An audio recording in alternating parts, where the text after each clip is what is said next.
Hello and welcome to RT Ministries. My name is Dwayne and this is the Bible study portion of RT Ministries. Today we're in Psalm 33. We're going to finish Psalm 33 out, 13 through 22. And I hope, if you're going along with this journey with me, I hope this whole thing has brought you closer to the Lord and you've learned more about the Lord. There's a lot of things through Psalms that you can learn about God and how He is and, the more intimate things of God. So it's a long journey. We got 150 chapters to go, or total. So we got 118 or so left to go. But I'm going to start with 12 just to let you know what it was talking about. 33:12. Blessed is the nation whose God is the Lord. And we talked a little bit about that, ended last time with that. And certainly you're blessed as a nation if you get the Lord as God. And this country again started out well and it's ended horribly. And I'm afraid we're going to end as a country. So God doesn't allow sin and doesn't let nations get away with sin. So you're blessed if the Lord is the God of your nation, the people who He has chosen as heritage, and the blessed people of His covenant and all His heritage is the Jews. They're blessed people. Now, they haven't done well with the blessing they had, but God has not forgot about the Jews. So He's bringing them back now, and He will revive them, so to speak. And during the tribulation, there's 144,000 of them, and they're going to evangelize, and God isn't through with His nation yet. So we're going to start out 33:13. Starts out by saying, after the Lord ends with the blessing of the nation whose God is the Lord. He said, the Lord looks down from heaven and sees all the children of men. Sometimes we forget that God is watching us, right? God looks down and sees all the children at once. All His children, the ungodly, everybody at once. And what does He do? From where He sits enthroned, He looks out on the inhabitants of the earth. And He sits on His throne. That's how big God is. He sits on His throne and watches all the children of men, watches the earth. Remember, the earth is His footstool? If you want to figure out how big God is. Should be somebody to be feared, right? So He sits on His throne. And remember, He is on the throne. He is in charge. And it doesn't look like from our feeble minds some days that He is in charge. But somebody's organizing this mess out here. God is bringing the world towards a tribulation, so He's watching. 15. Let's talk about God. He who fashions the heart of them all and observes all their deeds. It says, He who fashions the hearts of them all, the Creator. God put this unique personality in you. Whoever you are, aside from your sinful nature, everybody's different in this world. There's no other Dwayne. There's no other me in this whole universe. In heaven, I will be unique because I'm Dwayne. Nobody else is. You will, whoever you are, when you're in heaven, you'll be unique to anybody else in heaven. There's only been one of you. You only created one of you. He fashions the hearts of them all and observes all their deeds. Again, God judges, right? He observes everybody. It's good, in your own personal walk that you remember God sees everything from the hearts of people, not just from your mouth, but your hearts. 16. The king is not saved by his great army. A warrior is not delivered by his great strength. I'll read 17 too because it kind of goes along with it. The war horse is a false. Well, let me stop there. The king is not saved by his great army. A warrior is not delivered by his great strength. It's not by might nor by power, right?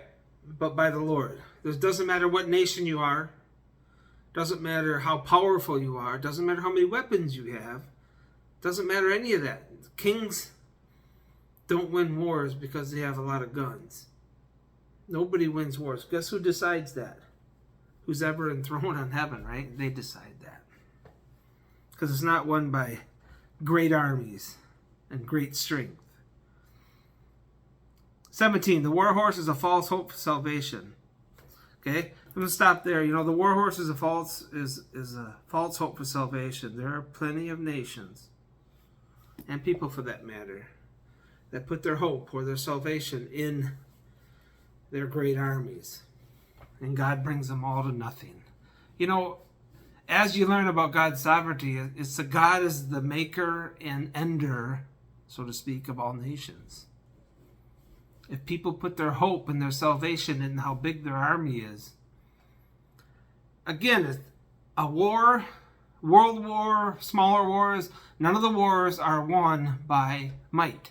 It's won by God, who he decides that he wants to win. Doesn't matter how big your army is. And if you put your hope in how big your army is, or your weapons, all that, it really doesn't matter. It's up to God. He decides who wins.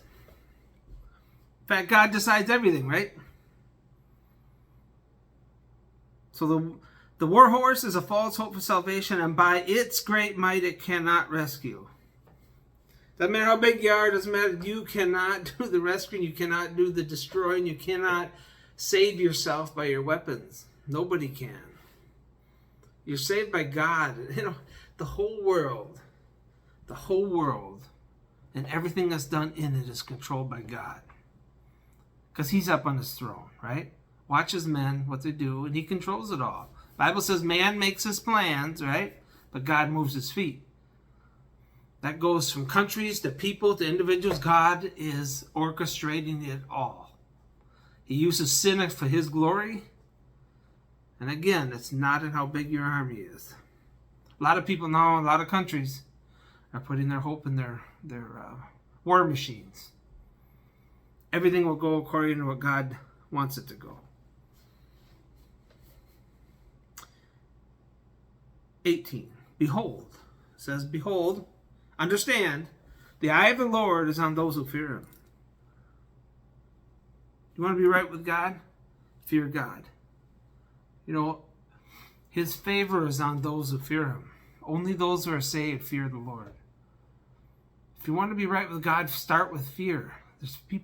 Fear moves you to do the right thing. Fear moves you to stay away from sin. Fear moves you to keep God in mind on everything you do. And his eye is specifically, he knows everybody on earth right now. He knows in 2023 who fears him and who don't. Behold, the eye of the Lord on those who fear him, on those who hope in his steadfast love.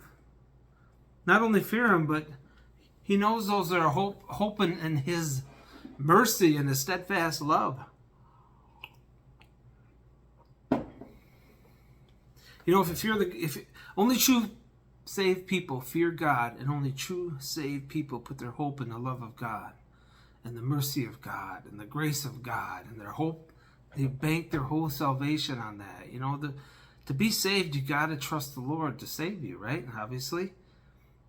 And you got to hope in his steadfast love, meaning what he says he'll do. My hope of being saved is relying and hoping on the love of God. That what he said he would do is you put your faith in him and he'll save you. Put your faith in his son and what he did on the cross, and that alone, he'll save you. So my hope is in his steadfast love, and I hope yours is too. 19, that he may deliver their soul from death and keep them alive in famine. This is speaking, context here, speaking about a war. You know, the nation who goes to war, who don't count on their war machines to win wars, but count on the Lord. He'll keep them from famine. He'll keep them from death. You know, certainly you could take this over to salvation, and God will keep you from hell, and he'll save you because he'll do what he said he was going to do.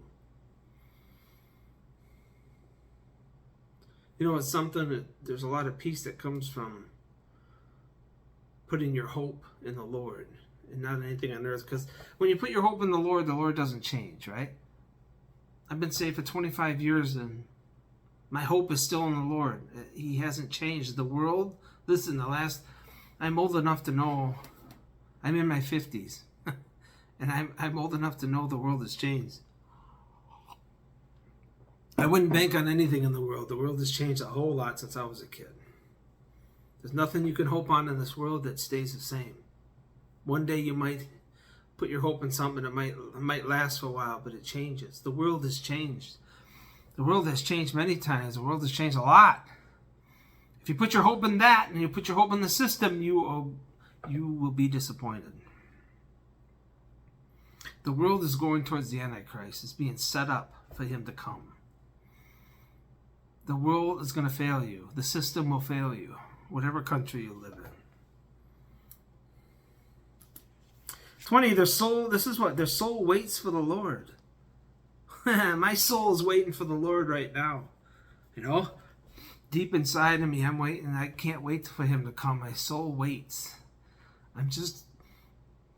I'm be anxious for the Lord to come back. And I hope you are too. You're waiting for the Lord. Your hope is in the Lord, and you're waiting for him. He is our help and our shield.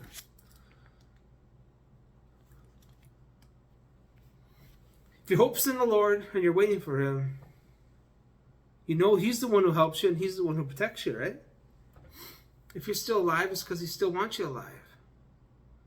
Someday all that'll come to an end. We're all going to die. When my day comes, it comes. There's nothing you can change. You can't stay the Lord's hand, right? You can't tell the Lord, don't do this. The Lord does what he wants to do on his throne because he's God. He's enthroned. He rules 100%. You can't change it. He is our help and he is our shield. It's like a warrior in a battle. Their shield. Shield's probably almost the most important thing. You can't just run out with a sword. You got to have a way to protect you from all the arrows and the other things that can kill you. A shield will protect your vital organs. And God certainly is that to us. 21. For our heart is glad in him. That's certainly true. My heart is... Sometimes my heart could just burst out of me. I'm so glad in the Lord. My heart is just glad. Inside, you're just filled with true joy and gladness. Why? Because we trust in his holy name. Listen, your heart can only be at peace and be glad because you trust in his holy name. I'm not banking on anything Dwayne can do because I fail myself most of the time. I fail other people. I don't put hope in the United States of America. That's changed too. It's changing all the time. Everything's changing. My heart is glad though. My heart is glad because I trust in his holy name. I trust in a holy God that doesn't change, that does what he says. He's full of grace and mercy and love, and I believe that. My hope is in that. I haven't seen him, have you? I haven't seen him, but I trust him. I haven't seen him, but I love him. I haven't seen him, but my heart's glad in him. I haven't seen him, but I have hope in him. My heart's glad, and I haven't seen him yet. I'm trusting in him. 22, last verse. Let your steadfast love, O Lord, be upon us, even as we hope in you. And the last part of this